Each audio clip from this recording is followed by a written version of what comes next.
Bonjour, nous sommes le lundi 22 juillet 2024 et nous allons parler de communication spatiale et de laser. Communication spatiale, des lasers révolutionnent les échanges avec 1000 fois plus de bandes passantes.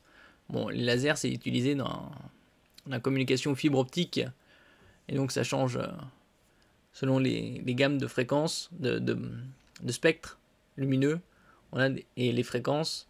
On a des bandes passantes qui sont démultipliées.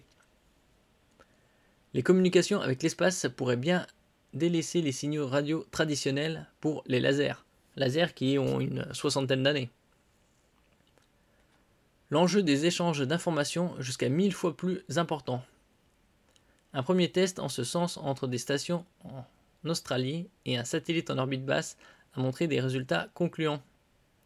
Terranet, le réseau de stations terrestres optiques spécialisé dans les communications spatiales à grande vitesse, de l'Université d'Australie occidentale a réussi à capter des signaux laser d'un satellite allemand en orbite terrestre basse.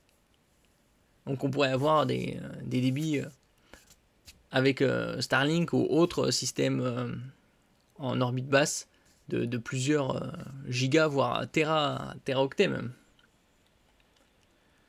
Cette avancée ouvre la voie à une multiplication par 1000 de la largeur de bande de communication entre l'espace et la Terre. On pourrait être connecté à n'importe où, que ce soit en plein milieu désert, dans une forêt tropicale, en haut des montagnes. Plus précisément, 2 des stations optiques de Terranet ont réussi à détecter le signal émis par le satellite de communication laser Osiris V1. Cette démonstration est importante car elle la première étape vers l'établissement d'un réseau de communication spatiale de nouvelle génération qui permettrait des échanges de données avec l'orbite basse beaucoup plus rapides. Oui, au niveau du laser, c'est la vitesse de la lumière.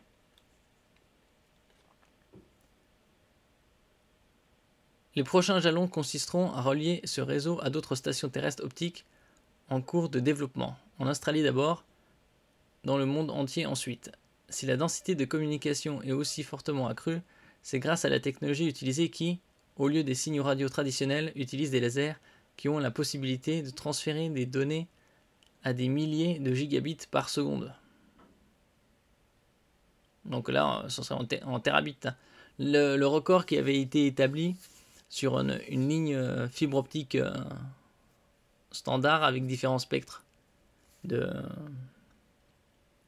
longueur d'onde, c'était 404 terabits par seconde. Et le débit mondial est environ 3 fois plus important.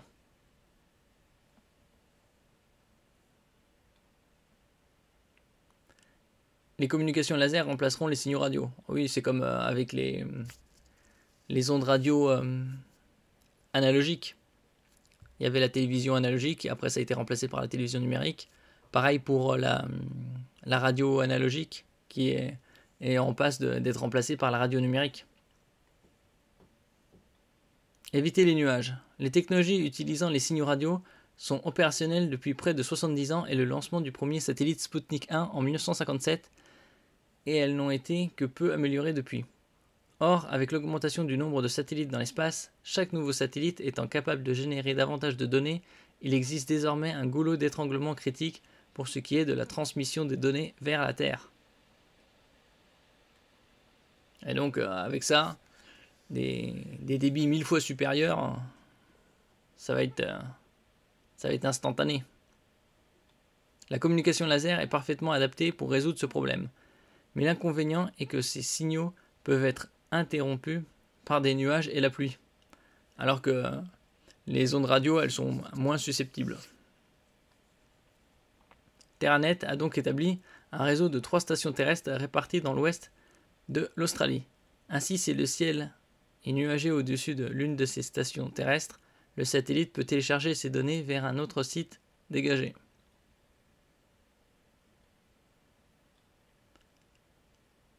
Une station à l'arrière d'une Jeep permet d'atteindre des régions isolées ou sinistrées.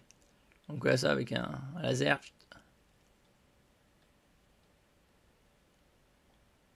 De plus, l'une des 2 stations terrestres à avoir reçu le signal laser du satellite est montée à l'arrière d'une Jeep. Elle peut donc être rapidement déployée sur des sites nécessitant des communications spatiales ultra rapides, comme les communautés isolées où les liaisons traditionnelles ont été coupées à la suite d'une catastrophe naturelle. Bon, ça c'est pour un premier temps, après ça va être déployé pour le grand public. Ça prendra plus ou moins de temps selon les investissements des sociétés.